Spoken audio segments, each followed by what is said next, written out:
가을이 참 깊어졌죠. 혹시 여러분 최근에 저렇게 맑은 하늘, 밤하늘의 별을 보신 적이 있으신가요? 우리가 참 얼마나 바쁘게 사는지 모르겠어요. 되게 물어보면 별 본 기억이 없대요. 최근에 별 볼 일 없는 인생을 사는 거죠. 그래서 오늘 여러분들 참 귀한 발걸음 하셨는데 제가 아주 짧은 시간 여러분에게 별 한번 보여드릴게요.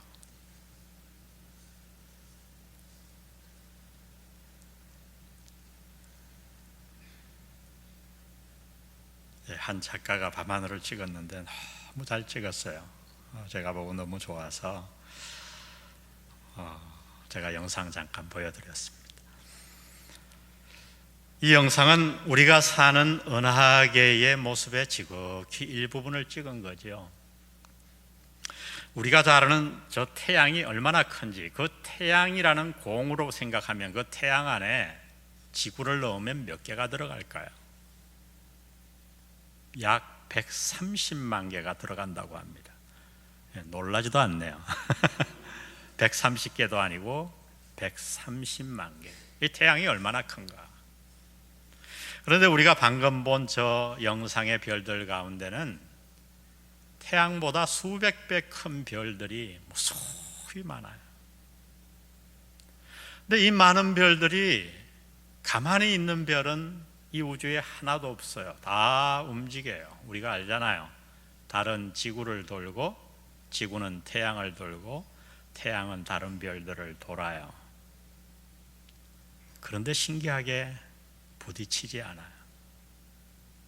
정확한 시간에 정확한 궤도에 따라 그 모든 별들이 돌아요.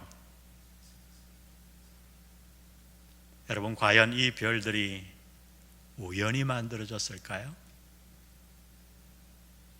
이 시간 한번 정말 생각해 보세요. 그것들이 우연히 그렇게 도는데 하나도 부딪히지 않고 그렇게 돌까요? 한 유명한 과학자는 이 우주가 우연히 만들어질 확률을 이렇게 표현했어요. 수학적으로 표현할 수 없으니까 제가 읽어볼게요. 우주가 우연히 만들어질 확률은 고물상에 바람이 불어 보잉 707기가 우연히 조립되는 확률보다 훨씬 적다. 이 우주는 우연히 만들어진 것이 아니라 누군가에 의해 치밀하게 만들어졌다. 여러분, 이 사람은 기독교인이 아니에요. 그냥 과학자예요. 하버드 대학의 유명한 과학자예요. 그는 이 우주의 신비를 과학으로서 연구하고 나서 이렇게 결론 내린 거예요. 이 우주가 만약에 우연히 만들어졌다면, 그런 확률이라면 바람이 확 고물상에 불었어요. 그 고물들이 막 날아다니더니 어느 날 보잉 757기가 딱 조립이 됐어요. 그것보다 훨씬 적다는 거예요. 세계에서 가장 베스트셀러로 알려진 우리가 오늘 보기 원하는 성경은 어떻게 시작되는가? 성경은 두꺼운 책이잖아요. 그 성경은 바로 이렇게 시작됩니다. 창세기 1장 1절. 우리 다 같이 한번 읽어볼까요? 시작. 태초에 하나님이 천지를 창조하시니라. 이게 성경 첫머리의 첫 시작이에요. 여러분, 그래요. 하나님이 세상을 만드셨어요. 그리고 이 세상을 만드신 하나님이 바로 당신을 만드셨어요. 성경이 중요한 이유는 성경은 이 세상 누구도 대답할 수 없는 두 가지 중요한 질문에 대해 답을 주기 때문에, 그것은 바로 하나님이 누구신가, 그리고 또 하나는 당신이 누구인가, 우리 인간은 누구인가, 이 두 가지 질문에 대해 대답해 줍니다. 죄송합니다. 우리는 우연히 이 땅에 왔다가 그저 그렇게 살다가 사라져가는 존재가 아니에요. 절대 아니에요. 여러분, 당신의 안을 한번 잘 들여다보세요. 오늘 우리 사랑하는 형제가 간증했던 것처럼 왜 우리는 종종 마음 안에 공허함을 느끼나요? 왜 우리는 저 하늘의 별들을 보며 의문을 느끼나요? 왜 모든 것이 잘 되고 있음에도 불구하고 마음 한구석에 텅 빈 것 같은 허무함을 느끼나요? 우연일까요? 여러분, 이 세상의 어떤 똑똑한 개도 달을 보며 내가 누구인가? 나는 어디서 와서 어디로 가는가? 내 인생은 왜 이럴까? 하고 고민하는 개는 없어요. 그런 개는 없어요. 오직 우리 인간만이 고민합니다. 왜일까요? 도대체 우리는 누구이기에 우리 안에 이런 생각을 갖고 사나요? 우리 인간을 바라보고 그래서 한 심리학자는 이렇게 얘기했어요. 소우주. 왜요? 우리는 우주를 생각하잖아요. 우주를 품고 살잖아요. 도대체 우리가 누구이기에? 오늘 그런데 예수님은 아주 우리가 어린아이도 읽으면 초등학생도 다 이해할 수 있는 아주 쉬운 이야기를 하시면서 우리가 누구인지, 하나님이 누구신지를 우리에게 너무 쉽게 설명하십니다. 제가 오늘 예수님의 이야기를 누가복음 15장 11절에서 24절인데요 아주 짧아요. 제가 그냥 한번 쭉 이야기를 읽어볼게요. 읽으면 여러분들이 잘 이해하실 수 있을 거예요. 예수님이 들려주신 얘기예요. 또 이러시되 어떤 사람에게 두 아들이 있는데 그 둘째가 아버지에게 말하되 아버지여 재산 중에서 내게 돌아올 분깃을 내게 주소서 하는지라.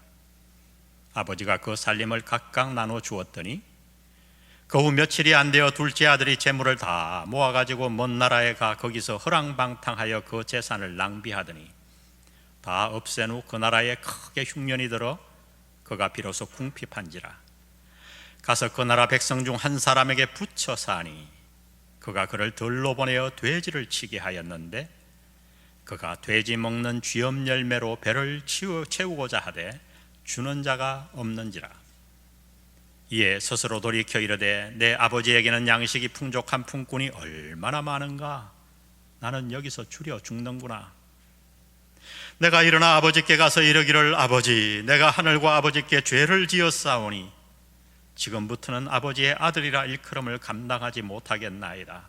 나를 품꾼의 하나로 보소서 하리라 하고 이에 일어나서 아버지께로 돌아가니라. 아직도 거리가 먼데 아버지가 그를 보고 측은히 여겨 달려가 목을 안고 입을 맞추니 아들이 이르되 아버지 내가 하늘과 아버지께 죄를 지었사오니 지금부터는 아버지의 아들이라 일컬음을 감당하지 못하겠나이다 하나 아버지는 종들에게 이르되 제일 좋은 옷을 내어다가 입히고 손에 가락지를 끼우고 발에 신을 신기라. 그리고 살찐 송아지를 끌어다가 잡으라. 우리가 먹고 즐기자. 이 내 아들은 죽었다가 다시 살아났으며 내가 잃었다가 다시 얻었노라 하니 그들이 즐거워하더라. 예수님이 들려주신 짧은 얘기예요. 예수님은 이 쉽고 짧은 이야기를 통해 우리 인생의 가장 중요한 질문에 대해 대답해 주십니다. 첫 번째 예수님이 우리에게 가르쳐 주시는 중요한 진리는 나는 누구인가? 당신은 누구인가? 우리 인간은 누구인가? 하는 것이에요. 이것을 신학적으로 말하면 인간론이라고 얘기합니다. 아주 중요한 주제이죠. 다시 말하면 우리는 과연 이 땅에 우연히 왔다가 그저 우연히 사라지는 안개와 같은 존재인가? 왜 우리는 이 작은 마음에 우주를 생각하며 사는가? 아니 왜 우리는 이 인생을 이렇게도 때로 괴로워하며 힘들어하며 사는가? 도대체 우리는 누구이기에? 오늘 예수님은 우리 인간에 대해 명확하게 가르쳐 주십니다. 우리는 결코 우연히 던져진 존재가 아니에요. 당신은 누구인가? 당신은 바로 이 우주를 지으신 하나님의 아들이라고 예수님은 가르쳐 주십니다. 여기에 말하는 아들, 하나님의 아들, 유산을 나눠준 이 아버지는 하나님이세요. 성경에 처음 나오는 책인 창세기에는 하나님이 이 우주를 어떻게 지으셨는가를 자세히 기록하고 있는데, 하나님은 모든 우주 만물을 만드시고 나서 그 마지막 날에 저와 여러분 인간을 만드셨어요. 창세기 1장 26절은 그래서 이렇게 말합니다. 하나님이 이르시되 우리의 형상을 따라 우리의 모양대로 우리가 사람을 만들고 온 땅과 땅에 기는 모든 것을 다스리게 하자 하시고, 하나님이 자기 형상 곧 누구의 형상대로? 하나님의 형상대로 사람을 창조하시되 남자와 여자를 창조하시고, 이메고 데이, 라틴어로 너무너무 중요한 단어예요. 하나님의 형상, 인간론을 핵심적으로 설명하는 단어예요. 우리는 누구인가? 우리는 놀라운 존재예요. 이 땅의 수많은 생명체 가운데 하나님의 형상대로 지음받은 존재는 오직 하나, 우리 인간뿐입니다. 물론 여기서 말하는 형상은 겉모습이 아니고 우리의 품성과 내면을 말하죠. 그래서 여러분, 우리 인간만이 영혼을 가지고 있는 거예요. 이 세상에 어떤 계획에도 영혼이 없어요.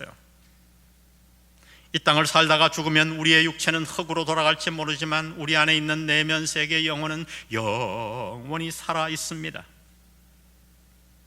그런데 여러분, 왜 이렇게 놀라운 존재, 하나님의 형상을 따라 지음받은 우리 인간이 이 땅을 사는 동안 이렇게도 힘든 삶을 살아가고 있는 겁니까? 우리는 작은 바이러스 하나도 극복하지 못해서 지금 온 인류가 어려움 당하고 있잖아요. 우리는 이 땅을 사는 동안 수많은 질병에 시달리잖아요. 얼마나 병이 많은가요?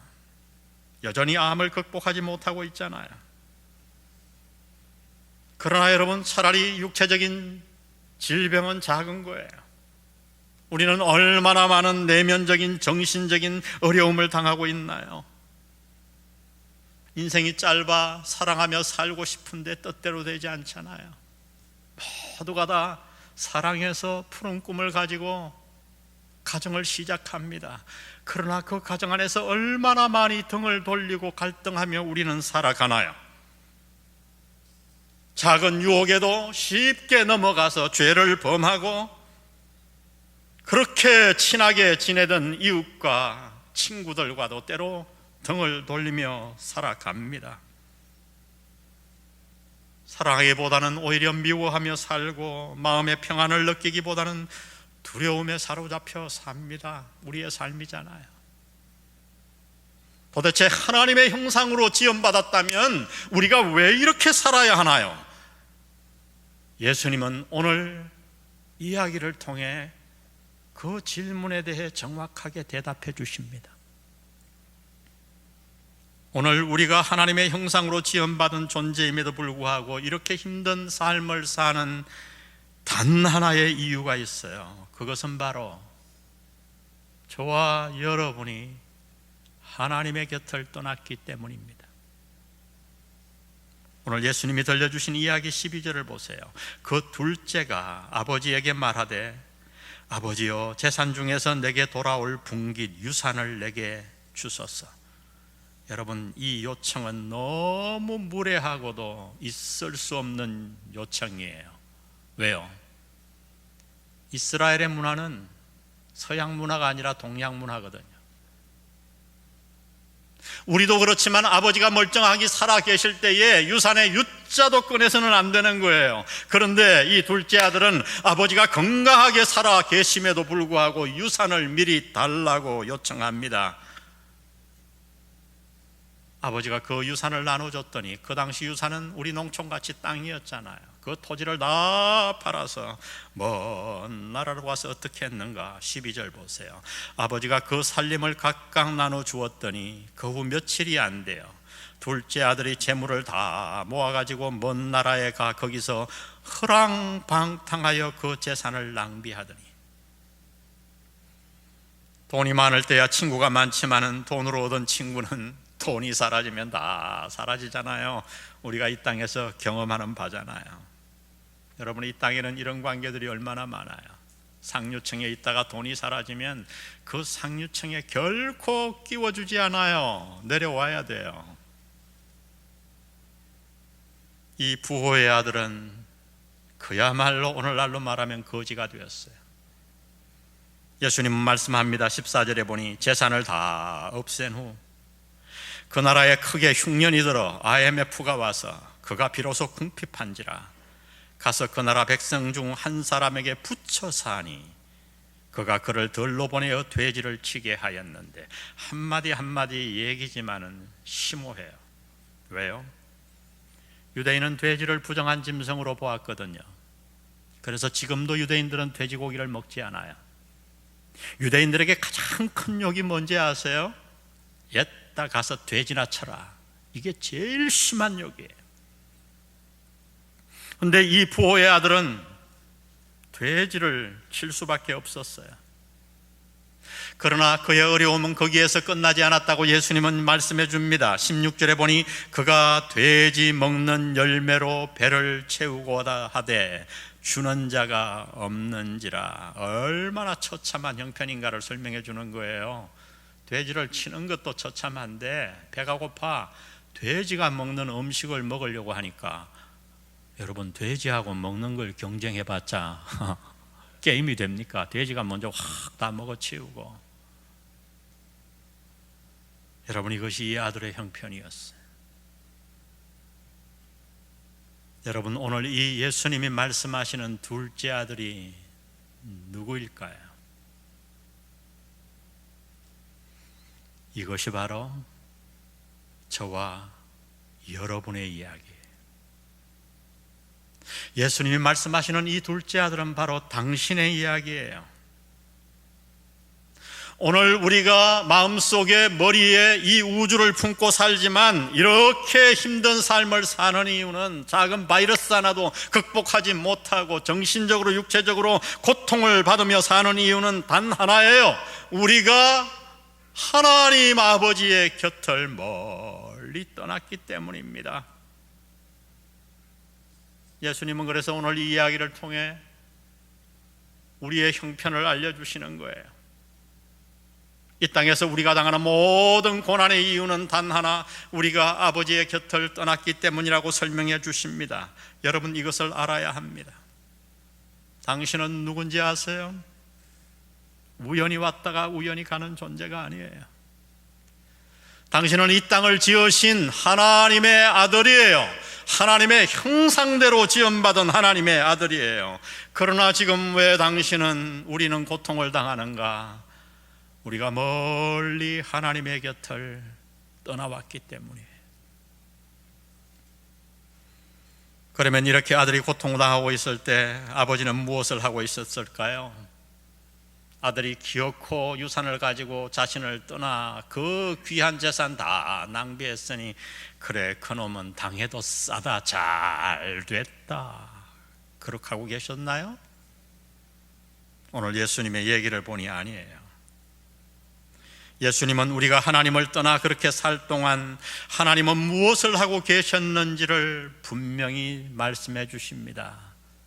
인간론을 말씀해 주시고 우리 인생의 가장 중요한 하나님이 누구신가, 신론에 대해 말씀해 주십니다. 말씀드린 대로 아들은 너무나 힘들고 이제 거지가 되어 어떻게 할 수가 없는 막다른 골목에서 마지막 수단 한 가지를 취합니다. 그것은 바로 아버지의 집으로 돌아가는 거였어요. 거지가 다 되어 몸은 비쩍 말랐고 옷은 다 떨어져 거지가 되어 집으로 아들이 돌아오고 있는데, 그 아들을 바라본 아버지의 반응을 예수님은 이렇게 말씀합니다. 20절, 이에 일어나서 아버지께로 돌아가니라. 아직도 거리가 먼데 아버지가 그를 보고, 중요한 단어예요, 보고 측은히 여겨 달려가 목을 안고 입을 맞추니. 여러분, 거리가 먼데 어떻게 그 아버지는 아들을 단박에 알아봤을까요? 몸은 말라버렸고 머리는 엉망이고 옷은 다 떨어지고 동네 사람들은 옆을 지나갔어도 그가 그 아들이라고 감히 알아보지 못했을 거예요. 그런데 여러분, 거리가 먼데도 불구하고 아버지는 한눈에 그 아들을 알아봅니다. 왜일까요?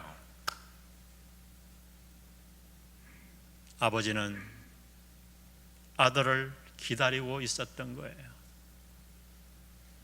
매일 아침 동구박 언덕에 서서 눈이 오나 비가 오나 아들이 돌아오기를 아버지는 기다리고 계셨어요. 당신을 기다리시는 아버지, 이것이 예수님이 들려주시는 하나님의 이야기예요. 그래서 아버지는 거지가 되어 변해버린 아들이지만 단번에 그를 알아보았어요. 그리고 그 아들을 발견한 아버지는 어떻게 했는가? 달려갑니다. 유대인 문화는 동양 문화라고 말씀드렸지요. 유대인 양반은, 부호는 아무리 급한 일이 있어도 뛰는 법이 없어요. 우리도 옛날에 그랬잖아요. 그런데 이 아버지는 체면도 다 불구하고 두루마리를 입은 채로 달려갑니다. 그리고 그를 안고 그렇게 더러워진 그 아들의 볼에 입을 맞춥니다. 아들은 염치가 없어 아버지 앞에 꿇어앉아 눈물 흘리며 이렇게 말하죠. 21절에 보니 아들이 이르되 아버지, 내가 하늘과 아버지께 죄를 지었사오니 지금부터는 아버지의 아들이라 일컬음을 감당하지 못하겠나이다 하나 아버지는 종들에게 이르되 제일 좋은 옷을 내어다가 입히고 손에 가락지를 끼우고 발에 신을 신기라. 그리고 살찐 송아지를 끌어다가 잡으라. 우리가 먹고 즐기자. 이 내 아들은 죽었다가 다시 살아났으며 내가 잃었다가 다시 얻었노라 하니 그들이 즐거워하더라. 여러분, 이 이야기를 통해 예수님이 들려주시는 하나님은 누구신가요? 그분은 바로 당신이 돌아오기를 기다리시는 당신의 아버지예요. 하나님은 지금도 당신을 기다리고 계십니다. 여러분, 이 사실을 잊지 마세요. 하나님은 지금도 당신이 돌아오기를 기다리고 계십니다. 그러면 여러분, 우리가 어떻게 하나님께 돌아갈 수 있을까요?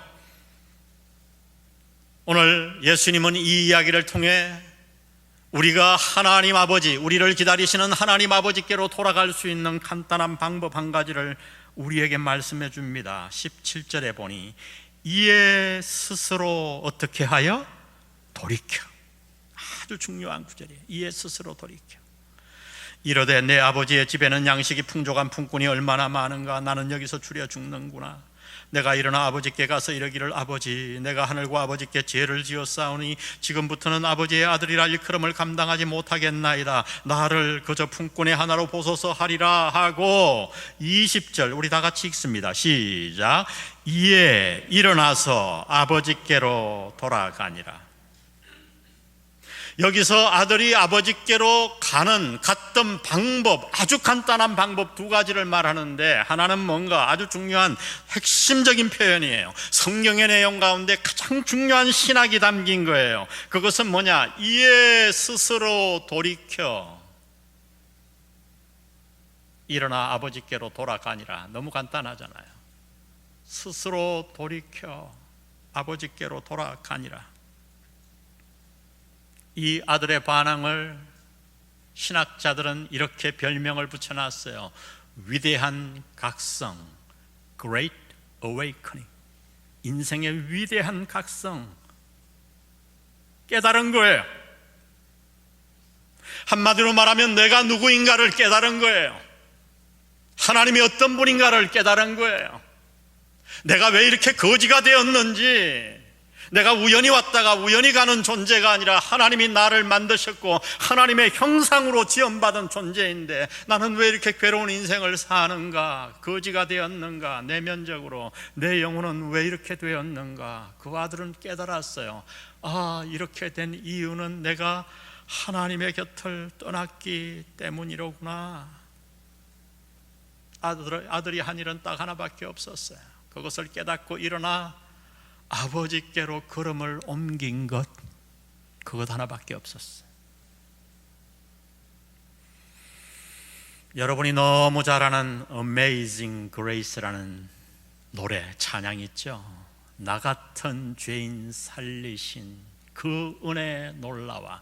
그냥 우리나라 번역에는 나 같은 죄인 그랬지만 이 wretched like me, 이 거지 같은 형편에 나를 살려주신 하나님의 은혜.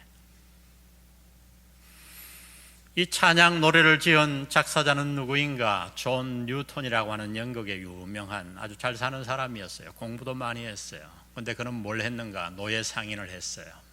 아프리카 동네를 사람들을 데리고 총칼을 가지고 가서 쳐들어가서 건강하고 젊고 이런 사람을 다 울고 불고 해도 채찍으로 막 해가지고 쇠고랑을 채워서 시장에 내놓고 100불입니다. 이빨을 보세요. 근육을 보세요. 흑인에게는 영혼이 없는 줄 알았거든요. 근데 그렇게 몇 년을 노예 상인을 하는데 배에 타고 오며 얘기를 해보고 하는데 그들도 똑같은 인간임을 깨닫게 됩니다. 그 동네에 울고불고 아빠를 떠나보내며 아들을 떠나보내며 가슴을 치며 울던 그 모든 일들이 생각나. 도대체 자기가 지은 금수보다 못한 짓을 한 자신을 어떻게 용서할 수 있겠어요? 술로 방탕하며 그 모든 돈들 다 불사지르고 싶은 마음. 존 뉴턴은 자기의 형편을 깨닫고 자기의 죄를 어찌할 수 없어 몸부림치다가 하나님께로 돌아왔어요. 그래서 노래한 거예요. 나 같은 죄인 살리신 그 은혜 놀라와 Amazing Grace. 이런 나를 기다리셨던 아버지, 채찍질해도 버려도 할 말이 없는 이렇게 많은 죄를 지은 나를 여전히 기다리고 계신 하나님 아버지, 그 은혜가 너무나도 놀라와 이 찬양을 지은 거예요.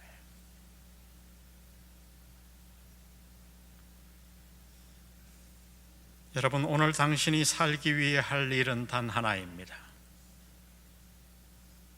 당신을 지금도 기다리시는 하나님 아버지께 돌아가는 거예요. 우리는 그 돌아가는 길을 잘 모르죠. 그래서 하나님은 우리를 위해 한 분 인간의 모습을 입은 예수님을 이 땅에 보내셨어요. 그분은 어느 날 우리에게 이렇게 말씀하십니다. 요한복음 14장 6절, 아주 중요한 얘기예요. 예수께서 이러시되 내가 곧 길이요 진리요 생명이니. 번역의 한계죠. 자세하게 번역하면 이런 얘기예요. 예수께서 이러시되 내가 이 세상에 하나밖에 없는 길이요 하나밖에 없는 진리요 하나밖에 없는 생명이니. 왜 하나밖에 없는 길과 진리요 생명인가? 이유는 나로 말미암지 않고는 하나님 아버지께로 올 자가 없느니라.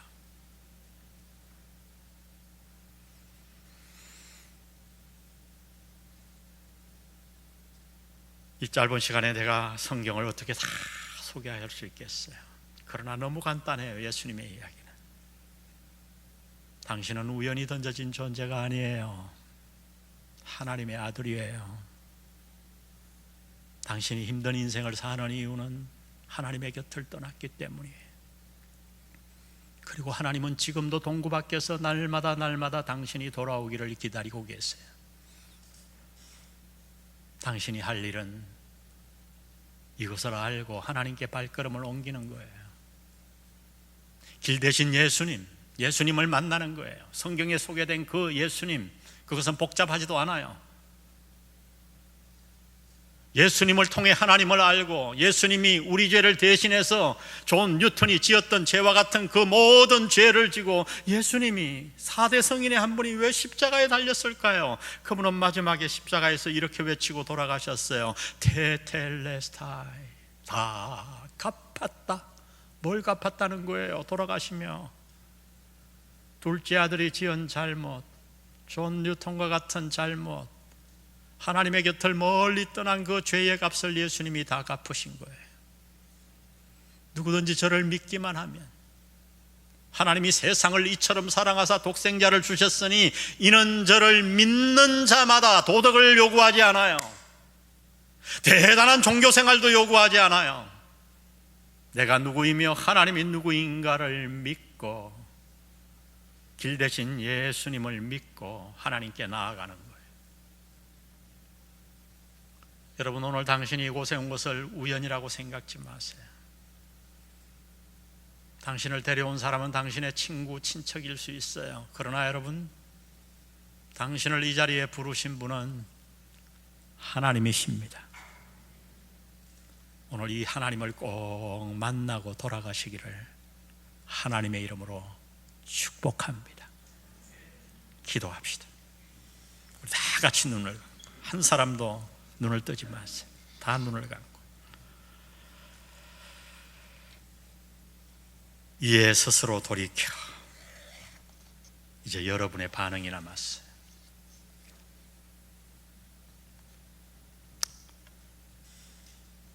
목사님, 오늘 제가 목사님의 예수님의 이야기를 듣고 내가 모든 건 모르지만 나도 하나님께 돌아가고 싶어요. 죽음 이후의 영원한 세계, 이 땅을 만드시고 내 죽음 이후를 간장하시는 그 하나님의 아들로 살아가고 싶어요. 나를 위해 좀 기도해 주세요. 제가 기도해 드리길 원합니다. 짧은 시간. 그런 분 계시면 오른손을 들어 여러분의 가슴에 다 올려주세요. 네, 이건 부끄러운 일이 아니에요. 눈치 볼 필요도 없어요. 둘째 아들이 일어나 돌아가니라 여러분의 결단이에요. 예, 많은 분들이 손을 올려주셨는데, 예, 각 가정에서도 기도하시고 손을 올려주세요. 예, 제가 기도해드리겠습니다. 오늘 가슴에 손을 올린 분들, 우리 성도들 돕는 의미에서 기도를 따라해 주세요. 하나님 아버지, 제가 누구인지를 가르쳐 주셔서 감사합니다. 제가 하나님의 곁을 떠났습니다. 하나님의 아들임을 잊고 살았습니다. 이제 돌아가기 원합니다. 저를 받아 주십시오. 길 대신 예수님을 믿습니다.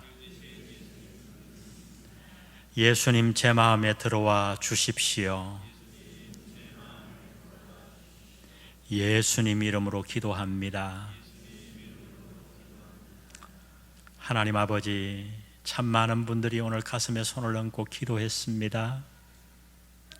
혹시 아직도 남이 볼까 두려워 손을 올리지 못한 자라도 오늘 저들이 아버지께로 돌아가기를 원하오니 하나님 아버지, 저들의 마음을 붙잡아 주시고 저들의 손목을 잡고 하나님의 집으로 발걸음을 옮기게 도와 주옵소서. 오늘 이후 살아계신 하나님과 동행하여 하나님의 아들의 권세를 회복하고 하나님의 도움으로 이 땅을 살 뿐 아니라 죽음 이후 영원한 생명을 누리는, 영생을 누리는 저들에게 도와 주옵소서. 예수님의 이름으로 기도합니다. 아멘. 마지막 한 가지 여러분에게 부탁드립니다. 여러분 그저 초대 이렇게 했는데 거기에 여러분이 표시를 해주시면 저희들이 계속해서 책자도 보내드리고 여러분을 도와드리기를 원합니다. 이에 스스로 돌이켜 일어나 돌아가니라 결단이 필요해요. 여러분 망설이지 마시고 가슴에 손 얹은 분들, 또 손 얹지 못한 분들 표시를 해주시면 우리 교회가 여러분을 기도로 도와드리고 여러 가지로 도와드리겠습니다. 표시한 후에 종이를 양쪽으로 여러분 지나다니는 사람에게 이렇게 내주시면 되겠습니다. 오늘 여러분이 잘 모르는 찬양이지만 아주 간단한, 오늘 예수님의 이야기를 시로 표현한 아주 간단한 찬양이 있어요. 날 사랑하신, 날 사랑하신. 우리 이 찬양 부르는 동안 여러분 표시하시고 카드를 내주시면 좋겠습니다.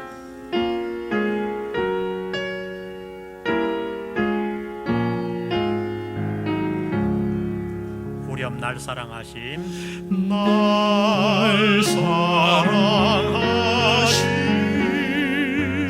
날 사랑하심, 날 사랑하심, 성경에 써있네.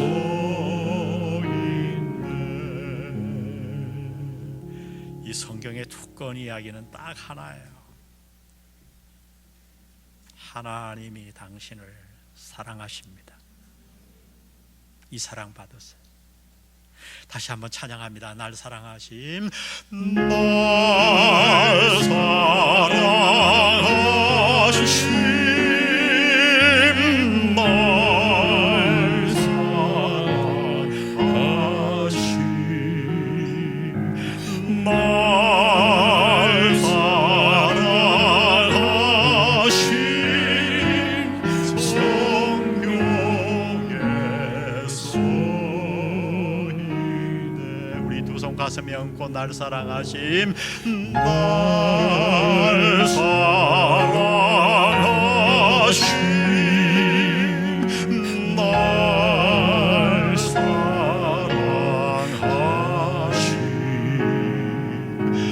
날 사랑하심,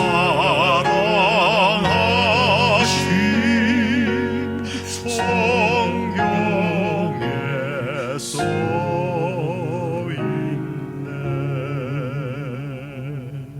마지막으로 기도합니다. 성부, 성자, 성령의 은혜가 오늘 하나님의 전에 나와 내가 누구이며 하나님이 어떤 분인가를 깨닫고 하나님께 돌아가기로 작정하는, 사랑하는 하나님의 아들들에게 지금부터 영원히 그 은혜가 함께 하시기를 예수님의 이름으로 기도합니다. 아멘.